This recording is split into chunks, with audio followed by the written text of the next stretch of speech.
Hey everyone, and welcome back to another video. In this video, I'm going to show you how to apply associate discount on Walmart app. Now, this video is going to be particularly useful for individuals. Let's say that you want to go ahead and apply your associate discount to your Walmart app.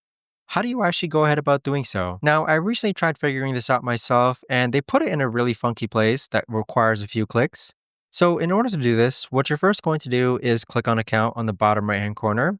Then go ahead and click on wallet. Then from here, you want to scroll all the way down to where you see associate discount. So click on associate discount. And then on this page here is where you'll enter your associate card number and your Walmart identification number.